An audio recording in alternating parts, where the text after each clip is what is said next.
अनुपमा को प्रेम में वनराज की झलक दिखाई देती है। वही तीखा तेवर, वही अहंकार, वही मैं सही बाकी सब गलत वाला रवैया। माही ने अंश को धक्का दिया, जिस पर गौतम ने गुस्से में आकर अंश को थप्पड़ जड़ दिया।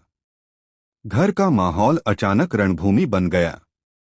पराग ने अंश को पकड़कर गुस्से में धक्के मारते हुए घर से बाहर निकाल दिया। यह सब देखकर तोशु और परी बेकाबू हो गए। पूरे घर में चीखें, आरोप और बद्दुआओं की गूंज सुनाई दी। स्टार प्लस के सबसे लोकप्रिय शो अनुपमा के आने वाले एपिसोड में ड्रामा अपने चरम पर पहुंचने वाला है। आखिरकार सभी घरवालों को पता चल जाता है कि गौतम ने नहीं बल्कि प्रेम ने घोटाला किया था। प्रेम और गौतम की पहले से मिलीभगत थी। दोनों ने मिलकर घर के कारोबार को बचाने के बहाने अपने फायदे का खेल खेला था। लेकिन राही और अंश की गलतफहमी ने आग में घी डाल दिया। सच सामने आने से पहले ही रिश्ते टूटने लगे और भरोसे की दीवारें ढह गईं। अनुपमा की एंट्री होते ही माहौल और भड़क जाता है। घर के लोग उसकी परवरिश पर उंगली उठाते हैं। राही को सबके सामने नालायक बेटी कहा जाता है।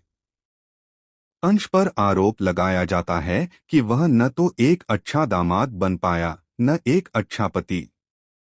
यहाँ तक कहा जाता है कि वह अपने भाई के साथ मिलकर परिवार को बर्बाद करने की साजिश रच रहा है। अनुपमा, जो हमेशा शांति की मिसाल रही है, अब खुद को असहाय महसूस करती है। वह सबको शांत करने की कोशिश करती है, लेकिन प्रेम का गुस्सा राही पर फूट पड़ता है। वह उसे ऐसी बातें कहता है जो राही के दिल को चीर देती हैं। अनुपमा यह सब सुनकर टूट जाती है। उसे अचानक एक फ्लैशबैक आता है। उसे याद आता है वो वक्त जब वनराज ने भी उसी तरह से उसे नीचा दिखाया था। प्रेम में वही आग, वही जहर। अनुपमा कांप उठती है। उसे पैनिक अटैक आ जाता है और वह गिर पड़ती है। सब चौंक जाते हैं। कहानी एक नया मोड़ लेती है। अंश और माही के बीच झगड़ा बढ़ जाता है। माही बार बार अंश को धक्का देती है और अचानक प्रार्थना बीच में आकर गिर जाती है। सबको लगता है कि अंश ने जानबूझकर उसे धक्का दिया है। गौतम का पारा चढ़ जाता है। वह अंश को सभी के सामने थप्पड़ मार देता है। अंश की आंखों में आंसू और अपमान का सैलाब उमड़ पड़ता है। पराग अब किसी को नहीं छोड़ता।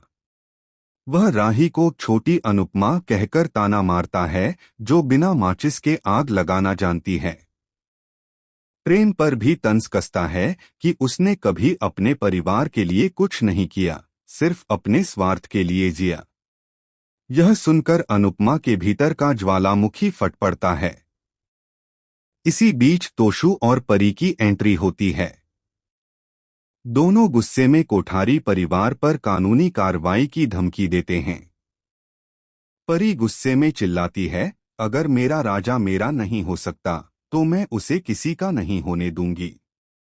मैं डिवोर्स नहीं दूंगी, कभी नहीं। घर में सन्नाटा छा जाता है।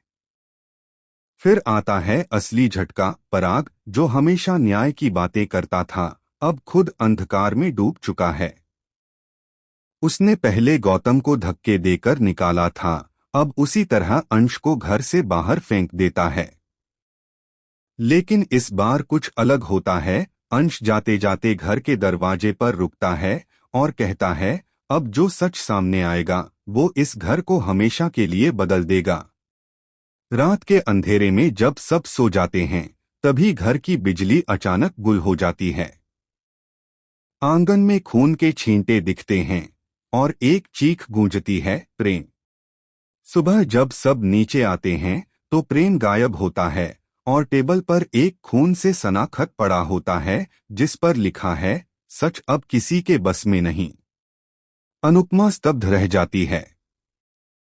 उसे समझ आता है कि जो खेल शुरू हुआ था, उसका असली मास्टरमाइंड अभी सामने नहीं आया है। अब यह सिर्फ परिवार की लड़ाई नहीं, बल्कि एक ऐसे राज की शुरुआत है जो सबकी जिंदगियां उलट देगा। क्या अनुपमा उस राज को उजागर कर पाएगी, या यह सच उसे उसी अंधेरे में ले जाएगा जहां कभी वनराज ने उसे छोड़ा था?